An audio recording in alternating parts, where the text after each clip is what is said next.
سب کے قصے ختم. اب ہم ان کہتے ہیں بیوقوف تھے, سید الانبیاء کو انہوں نے دیکھا, ہم 1400 سال بعد بغیر دیکھے ایمان لا رہے ہیں.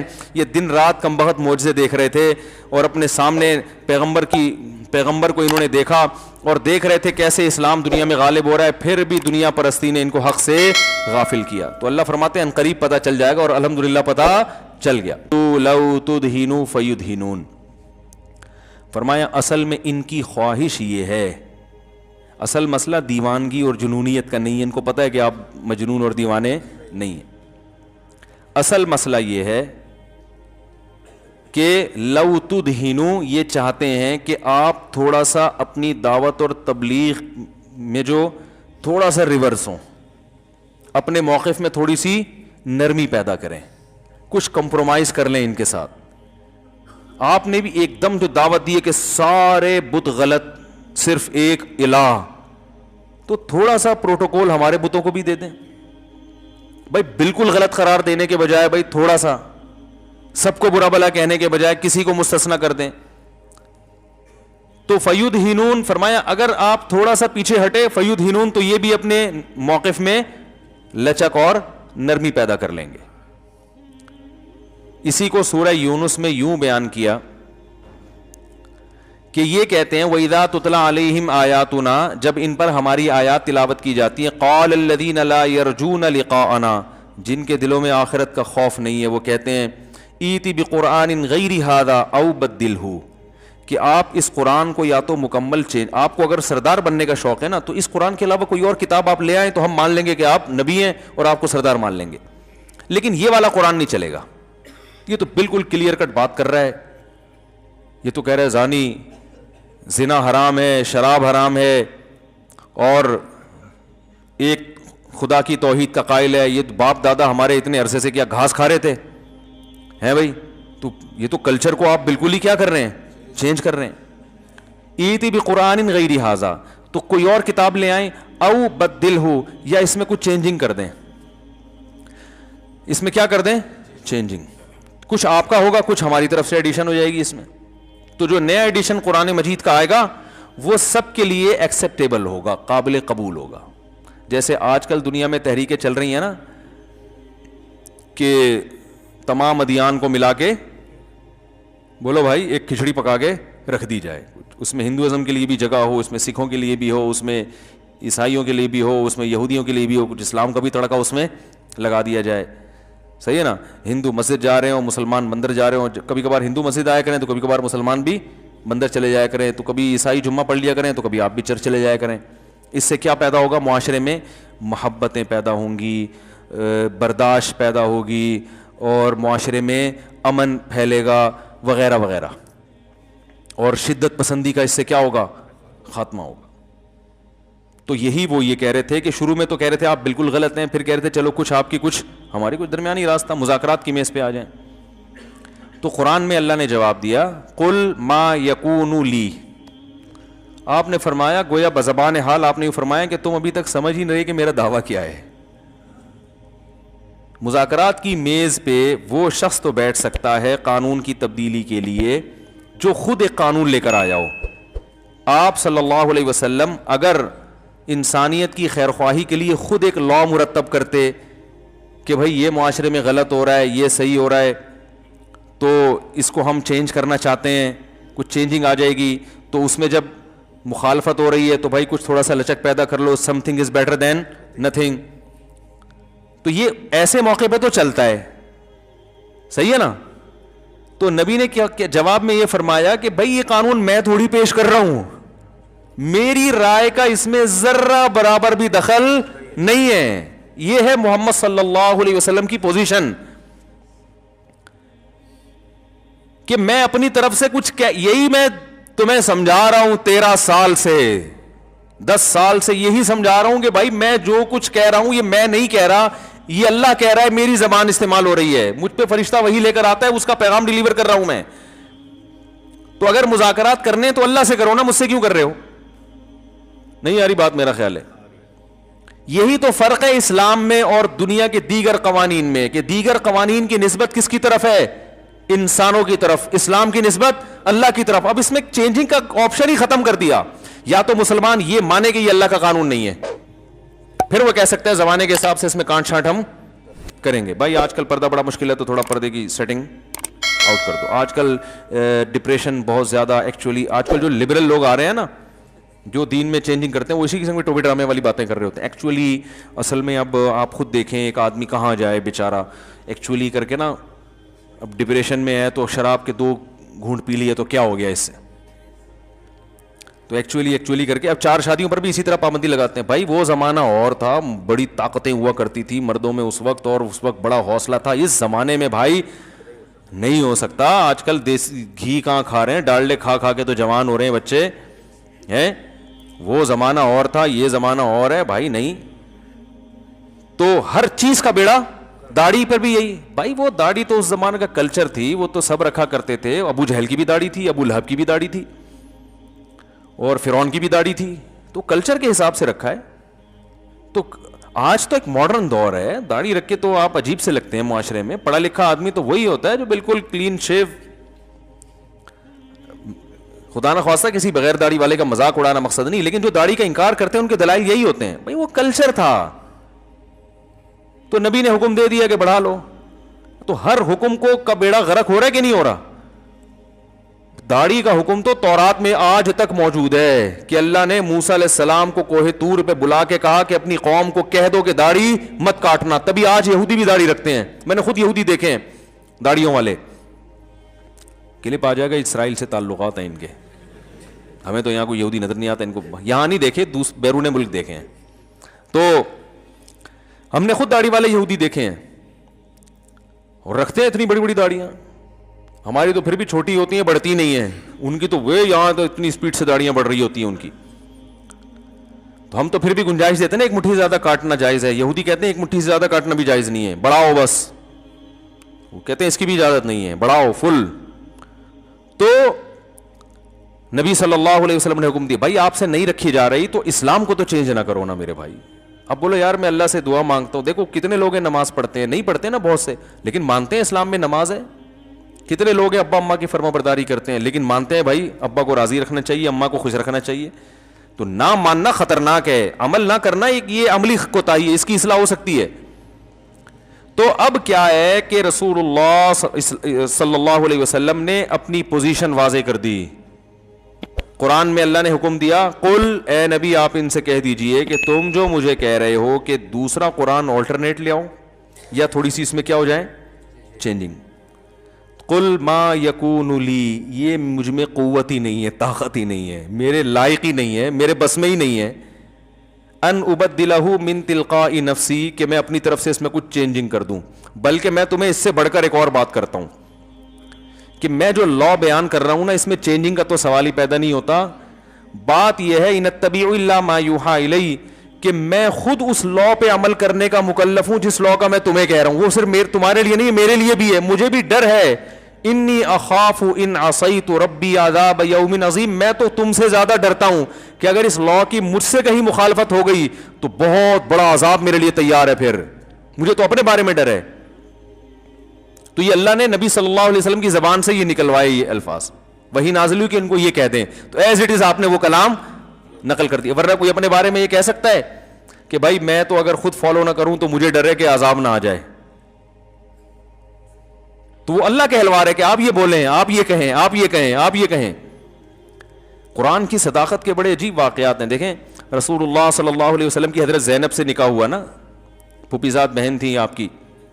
جب حضرت نبی صلی اللہ علیہ وسلم کا نکاح حضرت زینب سے ہوا تو انسان کی فطرت ہے کہ دلہن جب رخصت ہو کے آتی ہے تو شروع میں تو انسان کی طبیعت بہت مائل ہوتی ہے نا دلہن کی طرف, اس کو دوست بھی کھل رہے ہوتے ہیں. جتنے پرانے جگری یار ہیں, شادی کی رات میں اچھا لگتا ہے کوئی آ کے بیٹھ جا یار, اتری گتر کے ڈھکن پہ آ کے بیٹھ جا رہا تھا, گٹکا وٹکا سگریٹ, اب دفعہ ہو یہاں سے. ایسا ہی ہوتا ہے نا, یہ انسان کی نیچر ہے, وہ پرانے دوستوں کو بھی بھول جاتا ہے کچھ دن تک. پھر اس کے بعد دلہن ساری زندگی روتی رہتی ہے ٹائم پہ گھر, بس وہ ٹائم پہ اسی دن گھر آیا ہوتا ہے وہ ایک ہفتے تک. اس کے بعد پھر وہی گٹر کے ڈھکن اور دوست آوارہ ہو جاتا ہے. وہ بیچاری روتی رہتی ہے, میں اپنے باپ کا گھر چھوڑ کر آئی اور یہ ٹائم نہیں دیتا. شکایتیں آتی ہیں نا خواتین کی, تو یہی شکایتیں ہوتی ہیں, ٹائم ہی نہیں دیتے. تو آپ صلی اللہ علیہ وسلم کی جب حضرت زینب سے نکاح ہوا تو آپ کی طبیعت بھی ان کی طرف مائل تھی. تو اب کیا ہوا ہے کہ ولیمہ کیا آپ صلی اللہ علیہ وسلم نے, صحابہ آئے, ایک تو کھانا پکنے میں ابھی ٹائم تھا, پہلے ہی آ کے صحابہ کو تو نبی سے ملاقات کا موقع چاہیے تھا نا, کہ یار چلو نبی نے دعوت کی ہے پہلے پہنچ جاؤ, 1 گھنٹہ پہلے ہی چلے جاؤ. نبی کے گھر میں بیٹھنا نصیب ہو رہا ہے, نبی کے دسترخوان پہ, وہ تو محبت میں کر رہے ہیں, اور پھر کھانا کھانے کے بعد بھی بیٹھے ہوئے ہیں. آپ صلی اللہ علیہ وسلم کو اس سے تکلیف ہو رہی تھی, آپ صلی اللہ علیہ وسلم کو اس سے تکلیف ہو رہی تھی. آپ صحابہ کو یہ کہہ نہیں پا رہے تھے کہ یہاں سے جاؤ, کیونکہ ایسے موقع پہ انسان کو حیا آتی ہے, شرم آتی ہے. دولہا جو ہے نا, وہ یہ کہتے ہوئے, اگر وہ عزت دار ہے, خاندانی ہے, تو یہ کہتے ہوئے چلے جاؤ تو دوست مذاق بھی اڑا سکتے ہیں, ابے بھائی اتنا کیا ابھی جو ہے نا وہ اتنے عرصے بعد تجھے ملی ہے دلہن, کیا پہلی دفعہ تیری شادی ہو رہی ہے, کیا دنیا میں ایسے تانے بھی دیتے ہیں نا, ابے ہمیں پتا تھا بدل جائے گا, تم تو پہلے ہی کہہ رہے تھے, باتیں کرنا آسان ہے. انسان کو ایسے موقع پہ حیا آتی ہے. تو آپ صلی اللہ علیہ وسلم اس طبعی حیا کی وجہ سے, طبعی رغبت بھی ہے بشر ہونے کی وجہ سے, اور طبعی حیا بھی آ رہی ہے, صحابہ سے کہتے ہوئے آپ شرما بھی رہے ہیں, لیکن آپ کو تکلیف ہو رہی ہے کہ بھی جا کیوں نہیں رہے. قرآن میں آیتیں نازل ہو گئیں, یا ایھا الذین آمنوا, اے ایمان والو, جب تمہیں رسول صلی اللہ علیہ وسلم بلایا کریں تو کیا ہے, ولا مستأنسین لحدیث, باتوں میں دل نہ بہلاؤ ایسے موقع پہ. اور وہ کیا ہے پوری آیت پڑھو بھائی کوئی حافظ, الی طعام غیر ناظرین الہ, جب کھانے کی طرف تمہیں بلایا جائے تو اس طرح سے جاؤ کہ اس کے پکنے کا انتظار نہ کرو, جب پک جائے پھر پہنچو وہاں جا کے, ابھی پکا ہے نہیں پہلے سے. کتنا کلیئر قرآن نے بیان کر دیا. اور آگے اللہ نے فرمایا کہ رسول اللہ صلی اللہ علیہ وسلم یستحیی منکم, تم سے حیا کرتے ہیں. نبی کے دل میں یہ بات ہے مگر بیان نہیں کر پا رہے, لیکن اللہ اس معاملے میں حیا نہیں کرتا, وہ بات کو بیان کر دیتا ہے. تو اب آپ بتاؤ کہ کہاں تو نبی اپنی زبان سے یہ بات کہتے ہوئے حیا کر رہے تھے, اور اللہ نے پوری آیتیں بنا کے نازل کر دی. تو آپ صلی اللہ علیہ وسلم کو یہ آیتیں سناتے ہوئے کتنی حیا آ رہی ہوگی, ہے بھائی. لیکن اب مجبور ہو گئے بھائی, جب اللہ نے نازل کر دیا تو اب کیا کرنا ہے, اب تو سنانی ہی سنانی ہے. تو رسول اللہ صلی اللہ علیہ وسلم کی زبان اقدس سے وہی کلام نکلتا تھا جس کا اللہ نے آپ کو مکلف بنایا, اور آپ نے فرمایا میں اس میں اپنی طرف سے تبدیلی نہیں کر سکتا. تو یاد رکھو یہ خدائی قوانین ہیں اللہ کے, جس کو اسلام کہا جاتا ہے. یہ اتنی بڑی نعمت اللہ نے ہمیں دے دی ہے, کیونکہ جب ہمارے سامنے کوئی لا آتا ہے نا تو اس میں دو رائے ہو سکتی ہیں, صحیح بھی اور غلط بھی. جب آپ کسی لا کے بارے میں کنفیوز ہو کے پتہ نہیں صحیح ہے کہ نہیں ہے تو اس لا پہ چلا جاتا ہے. ٹیکس کے قوانین آتے ہیں, گورنمنٹ کہتی ہے اتنا ٹیکس دو, بحثیں ہوتی ہیں بھائی دینا چاہیے کہ نہیں دینا چاہیے, کچھ دے رہے ہوتے ہیں کچھ پی رہے ہوتے ہیں, اور جو دے رہے ہوتے ہیں وہ بھی سوچ رہے ہوتے ہیں پتہ نہیں دینا چاہیے بھی کہ نہیں چاہیے, اتنا ٹیکس بنتا بھی ہے کہ نہیں بنتا, بنتا ہے تو صحیح جگہ استعمال بھی ہوتا ہے کہ نہیں ہوتا. پھر گورنمنٹ غربت 10 بحثیں آتی ہیں نا, ٹیکس تو دینا چاہیے, لیکن میں ویسے ایک اوور آل لوگوں کی تھنکنگ بتا رہا ہوں. ٹیکس تو جب کسی حکومت میں رہتے ہو دینا چاہیے, قانون ہے, لا کو فالو کرنا چاہیے, لیکن پھر بھی دو رائے بنتی ہے نا. لوگ کہتے ہیں ابے ہمیں حکومت نے علاج تو کیا نہیں, دیا نہیں, بجلی دیتی نہیں ہے, گیس دیتی نہیں ہے, ٹیکس پہ ٹیکس لگائے چلے جا رہی ہے, یہ کر. تو دو رائے ہوتی ہیں, تو لہٰذا وہ دل جمی سے عمل نہیں ہوتا, اور جب دل جمی سے عمل نہیں ہوتا تو ثواب کا تصور تو ویسے ہی ختم ہو جاتا ہے. وہ اسی پر مطمئن نہیں ہے کہ پتہ نہیں میں ٹیکس دے کے اپنے بیڑا غرق کر رہا ہوں یا اپنا فائدہ کر رہا ہوں. تو اللہ تعالیٰ نے ہمیں قانون دے دیا. آج میں طلبہ کو نا درس تفسیر پڑھاتا ہوں نا, تو وہ چور کے بارے میں آیتیں آئیں, والسارق والسارقۃ فاقطعوا ایدیہما, چوری کرنے والا مرد ہو یا عورت, اللہ فرماتے ہیں ان کا ہاتھ کاٹ ڈالو. جزاء بما کسبا, جو جرم انہوں نے کیا اس کی سزا ہے. نکالا من اللہ, اللہ کی طرف سے یہ پکڑ ہے. واللہ عزیز حکیم, اللہ زبردست غالب اور حکمت والا ہے. کیوں یہ کیوں فرمایا غالب اور حکمت والا ہے؟ یہ اس لیے کہ بھائی 5-6 ہزار روپے کی کسی بندے نے چوری کی, اللہ کہہ رہے ہیں ہاتھ کاٹ دو. انسانی عقل کہتی ہے نا کہ یار ہاتھ کروڑوں روپے کا اور چوری 5,000, 5,000 کے بدلے میں بندے کا ہاتھ ہی کاٹ دیا آپ نے, تو بظاہر تو یہ ظلم لگتا ہے نا, سمجھ میں نہیں آتا. تو اللہ نے ان اشکالات کے جواب دیے. فرمایا ان اللہ عزیز حکیم, کہ اللہ زبردست, واللہ عزیز حکیم ہے یا ان اللہ عزیز حکیم, کہ اللہ زبردست غالب ہے اور حکمت والا. غالب کا مطلب کہ تم جو ہاتھ کاٹ رہے ہو خود سے نہیں کاٹ, تمہیں کسی کا ہاتھ کاٹنے کی اجازت نہیں ہے کسی جرم پہ, اللہ کو اجازت ہے. تو یہ ہاتھ کاٹنے کی نسبت کس کی طرف ہوگی؟ اللہ نے کاٹا ہے, تم تو صرف اس کے نمائندے بن رہے ہو. تو اللہ کو تو اس کی بھی اجازت ہے کہ وہ ٹرک کے نیچے کسی کو کچل دے. بھائی اللہ تعالیٰ تو کسی کو آگ میں جلا کے بھی مار سکتا ہے, سمندر میں ڈوبا کے بھی ہلاک کر سکتا ہے. اگر تم ہاتھ نہیں کاٹو گے تو اللہ تو ویسے بھی کوئی ڈینگی اس کے اوپر چھوڑ دے, ویسے ہی تڑپ تڑپ کے مر جائے وہ. تو اللہ غالب ہے. انسان کے لیے چوری پر کسی کا ہاتھ کاٹنا جائز نہیں ہے, اتنا بڑا جرم نہیں ہے, لیکن اللہ کے لیے تو پورا بندہ مارنا, اللہ مارتے ہیں نا, بغیر کسی جرم کے بھی لوگوں کو موت دے دیتے ہیں. تو غالب تو اللہ ہے. تو جب اللہ کا لا ہے, اللہ کا قانون ہے, تو کوئی اگر تم سے غیر مسلم پوچھے کہ ہاتھ کیوں کاٹ رہے ہو, 4-5 ہزار کے بدلے میں کروڑوں کا ہاتھ کاٹ رہے ہو, تو آپ بولیں بھائی اللہ اس کو مار بھی سکتا تھا, ہم نہیں کاٹ رہے. کون کاٹ رہا ہے؟ اللہ کاٹ رہا ہے. ہم تو اس کے حکم, اس نے ہمیں نمائندہ بنایا کہ کرو, ورنہ تمہیں نہیں بخشوں گا پھر میں. صحیح ہے نا. حکومت تو اللہ کی نائب ہوتی ہے نا زمین پہ. اور آگے اللہ نے فرمایا حکیم. اس میں دوسرے اشکال کا جواب دیا کہ اللہ تو غالب ہے, تو جو چاہے کر سکتا ہے. تو ٹھیک ہے, یہ بات تو سمجھ میں آتی ہے بھائی, تو بادشاہ جو چاہے کر, لیکن ایسا لگتا ہے کہ اچھا کر نہیں رہا ہے. گویا معاذ اللہ اپنے اختیارات کا غلط فائدہ اٹھا رہا ہے. 5,000 کی چوری کی ہے, کروڑوں کا ہاتھ کاٹ دیا. ویسے قدرتی حادثے میں مار دیتا تو چلو, ہمیں تو کہہ رہے جا کے ہاتھ کاٹو, تو ٹھیک ہے لاجیکلی یہ بات درست ہے, تو سب کچھ کر سکتا ہے, تو تجھے ہاتھ کاٹنے کا بھی اختیار ہے. تو لیکن ایسے ہی جیسے کوئی بادشاہ ہو, طاقتور ہو, وہ اپنی طاقت کا فائدہ اٹھا کے کچھ بھی کرتا چلا جائے. تو اللہ نے آگے جواب دے دیا حکیم, حکمت والا ہے. اس میں فائدہ ہے, نقصان انسانیت کا فائدہ ہے. یہ حکم حکمت پر مبنی ہے. چور کا ہاتھ کاٹنے کا حکم دینا ظلم نہیں ہے, بلکہ ظلم کے خاتمے کا سبب ہے. اس میں تم ایک چیز کو دیکھ رہے ہو کہ 5,000 کی چوری کی اور ہاتھ کٹ گیا, یہ نہیں دیکھ رہے کہ اس 5,000 کی چوری سے نقصان 5,000 کا نہیں ہوا. معاشرے میں جو فساد پھیل رہا ہے نا, وہ فساد اس 5,000 کی نسبت کئی گنا زیادہ ہے. آج 5,000 چوری کی ہے, کل 5 کروڑ چوری کرے گا, اور پھر مزید آگے بڑھ کے ڈکیتیاں کرے گا. پھر جب چسکا لگ جائے گا نا اس کو, تو پھر بندے مار مار کے پیسے نکالے گا, پھر بندوں کو قتل بھی کرے گا. ایک ہاتھ کو بچانے کے لیے درجنوں لوگوں کا قتل کروا دو گے تم. تو چور جتنے بھی مجرم ہیں نا دنیا میں, وہ پیدائشی مجرم نہیں ہوتے, وہ آہستہ آہستہ. دیکھو آج جو شراب پی رہا ہے, تو ڈائریکٹ شراب پہ تھوڑی آیا, وہ پہلے سگریٹ پہ آیا, گٹکوں پہ آیا, پان پہ آیا, جب عادی ہو گیا چلو بھائی یہاں بھی چلو. جو آج قتل و غارت میں لگے ہوئے ہیں, یہ بچپن میں پہلے گھنٹیاں بجا بجا کے بھاگا کرتے تھے. ان کی شرارتیں بس اتنی ہوتی تھیں, ابا سے پٹے نہیں, کسی نے تنبیہ نہیں کی, پھر مسجد سے چپلیں چرانا شروع کر دی, پھر کسی نے مارا نہیں کہ چپل ہی تو ہے. پھر نتیجہ ہوتے ہوتے ہوتے ہوتے لاکر سے پیسے چرانا, پھر ابا کے پر سے. پھر انسان کو جب فری میں پیسہ ملتا ہے نا, تو ہوس بہت تیزی سے بڑھتی ہے. پھر اس کے خرچے اتنے ہو جاتے ہیں کہ حلال میں وہ خرچے پورے نہیں ہوتے. جو انہوں نے جو جوانی کا ٹائم حلال کمانے کی صلاحیت میں لگانا تھا, وہ ساری صلاحیت چوریوں چکاریوں میں لگ چکی ہوتی ہے. جو وہاں صلاحیت, اب وہ تبھی آپ دیکھیں, اب اس کو ابھی کیا ہوا, کچھ دن پہلے ایک جاننے والے ملے, رشتہ دار تو نہیں تھے, وہ بہت بڑے کرکٹر تھے, بین الاقوامی ٹیم میں ان کی سلیکشن نہیں ہوئی, تو اب رکشا چلا رہے ہیں وہ. ہم نے کہا یار اتنا بڑا کھلاڑی رکشا کی. انہوں نے کہا بھائی ساری زندگی تو کرکٹ میں لگا دی کہ میں بین الاقوامی ٹیم کا کھلاڑی بنوں گا, اب سلیکشن نہیں ہوئی, تو اب آتا واتا کرکٹ کے علاوہ کچھ ہے نہیں. تو اب کمانے کے لیے تو کرکٹ میں اتنا پیسہ تو نہیں, بین الاقوامی ٹیم میں جاؤ تو ملتا ہے نا پیسے, ایسے گلی محلے والوں کو تھوڑی ملتا ہے. تو ساری زندگی تو لگا دی اس میں, اب کیا بیچارہ کیا چلا رہا ہے, رکشا چلا رہا ہے.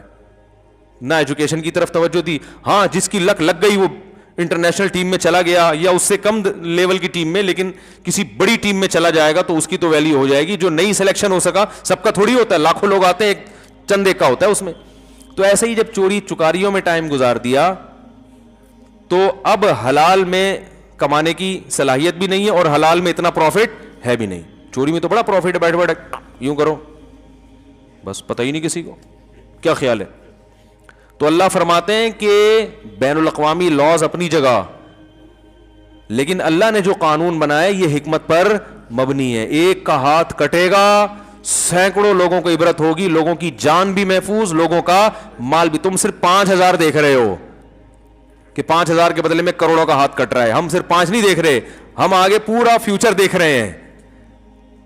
سمجھ رہے کہ نہیں سمجھ رہے؟ اور دوسری بات یہ کہ یہ ضروری بھی نہیں ہے کہ پہلی دفعہ میں پکڑا جائے.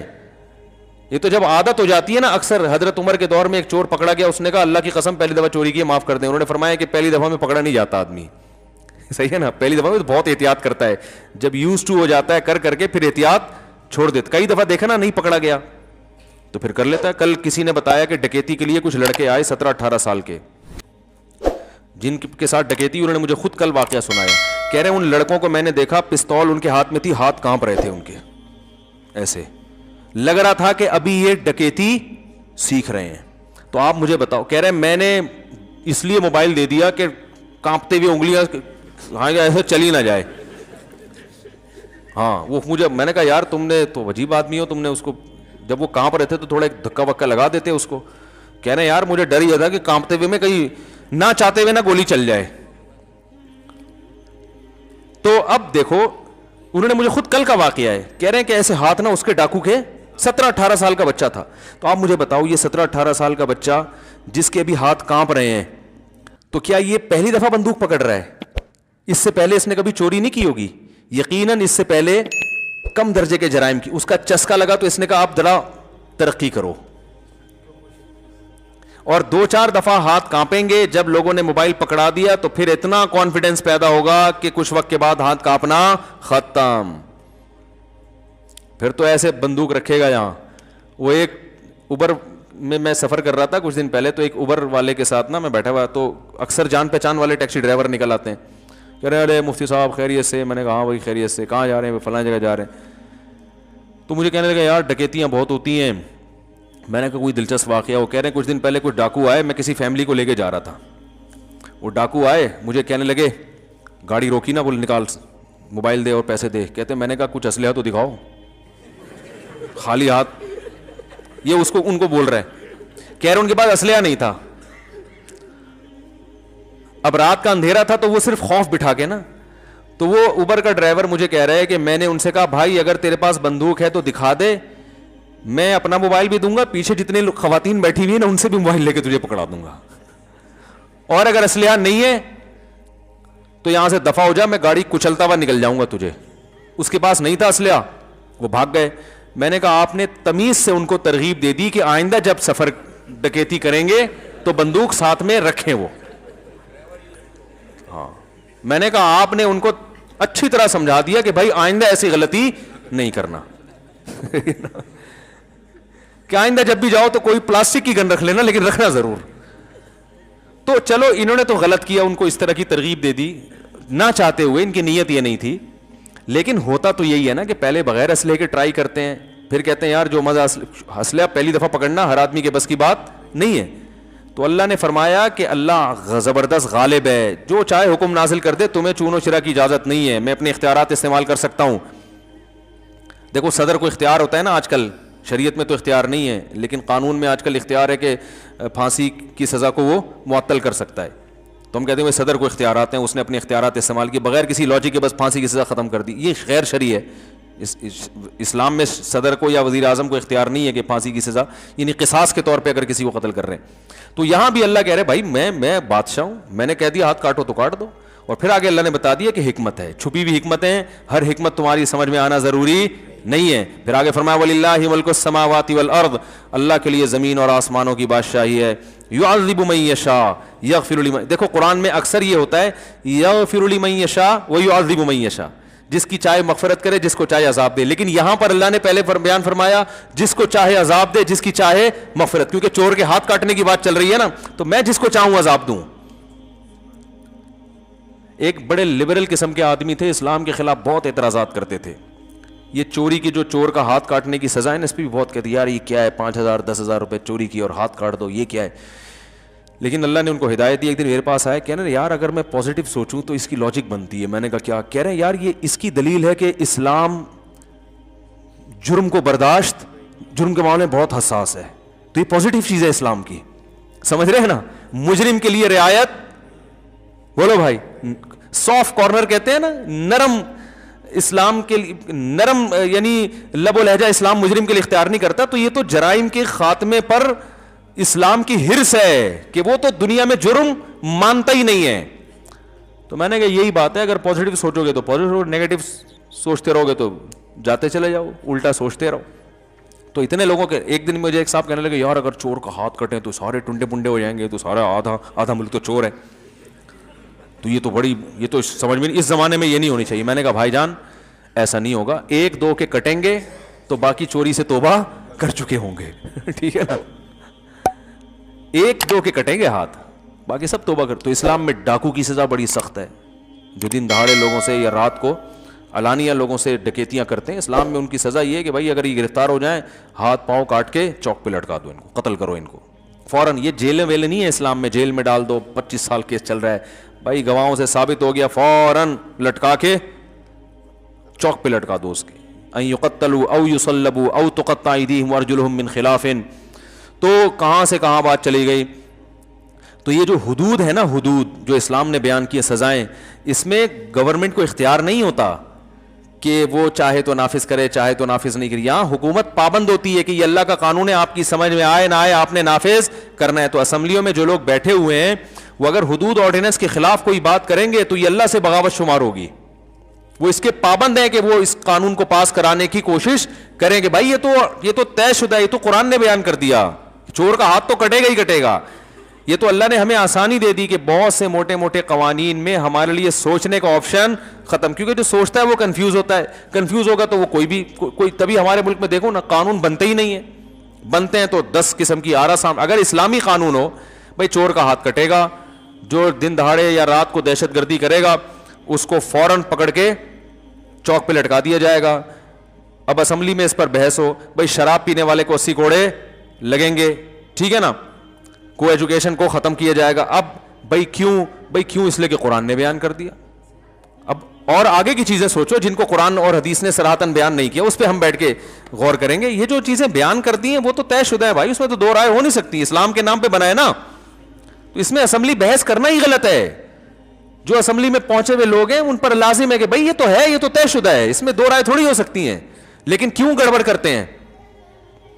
ان کو ڈر ہوتا ہے کہ ہماری عیاشیاں, بولو بھائی, اب کوئی شراب پی کے پہنچا ہوا ہو یہ قانون پاس کرے گا کہ شرابی کو 80 کوڑے؟ تو وہیں سے ابتدا ہوگی بھائی چلیں پھر سائڈ پہ آپ آ جائیں. آج بل پاس ہوا, آ جا بھائی گڈی نو, پنجاب میں تو نا گڈی نو سائڈ تلا جی, تو سب سے پہلے آ جاؤ بھائی سائڈ تے ہو جاؤ. ٹھیک ہے نا, گڈی نو سائڈ تلا سنا ہے. پنجاب میں سفر کر رہا تھا تو ہم سوزوکی میں کہیں بیٹھے ہوئے تھے کرایہ دے کے, تو وہ بار بار کنڈکٹر کہہ رہا تھا گڈی نو سائڈ تلا.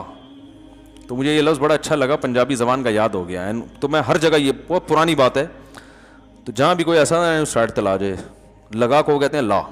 پنجابی زبان جو ہے نا ذرا وہ فری اسٹائل زبان ہے, وہ اتنی ٹینشن نہیں تھی گاڑی کو سائڈ پہ لگاؤ, کہتے ہیں ابے اتنا ٹائم ہمارے, اب بہت ترقی کرنی ہے ابھی ہم نے. ٹھیک ہے نا, گاڑی کو گڈی بنا دیا, کو نو بنا دیا, سائڈ کو سیڈ اور لگاؤ کو لا, گڈی نو سائڈ تے لا. تو بڑا اچھا ہے, یہ بھی ایک اسٹائل ہے بھائی. ہمارے ایک رشتہ دار پنجاب میں, وہ پنجابی بولتے ہیں, تو ان سے میں اردو میں بات کرتا ہوں, مجھے پنجابی سمجھ میں نہیں آتی. تو وہ ایک دن اردو میں بات کر کے کہہ رہے یار میرا گلا درد کرنے لگا ہے یار. کہہ رہے کہ اردو کا مذاق اڑا رہے, کہہ رہے یار گلا درد کر رہا ہے میرا, کیسے تمیز سے ایک ایک لفظ کو تجوید کے ساتھ کہہ رہے ہیں, ایسے ہی چلاؤ. پھر وہ اسٹائل میں شروع ہو گئے. میں نے کہا چلو یہ بھی ایک اسٹائل ہے بھائی, ہر زبان کی اپنی خاصیت ہوتی ہے نا. لطیفے پنجابی میں ہی ٹائٹ ہوتے ہیں, ہمیں سمجھ میں نہیں آ رہے ہوتے لیکن ہنسی پھر بھی آ رہی ہوتی ہے ان کے اسٹائل سے نا. تو خیر جلدی سے بات کو سمیٹ کے ختم کرتا ہوں. تو اللہ تعالیٰ نے فرمایا کہ یہ کہتے ہیں ودو لو تدہنوا فیدہنون, یہ چاہتے ہیں تھوڑا سا نرم موقف اختیار کریں, تو یہ بھی, تو اللہ نے فرمایا کہ ما یکون لی, ان سے کہہ دیں کہ یہ میرے بس میں نہیں ہے, جیسے نازل ہوگا ایسے بیان کروں گا, جس طرح اللہ ہی اگر کوئی نرمی کر لے تو الگ بات ہے. یہاں ہمیں سبق یہ ملتا ہے کہ بھائی آپ جب علماء سے کوئی مسئلہ پوچھیں تو رشتہ داروں کی طرف سے جب رکاوٹ ہونا تو آپ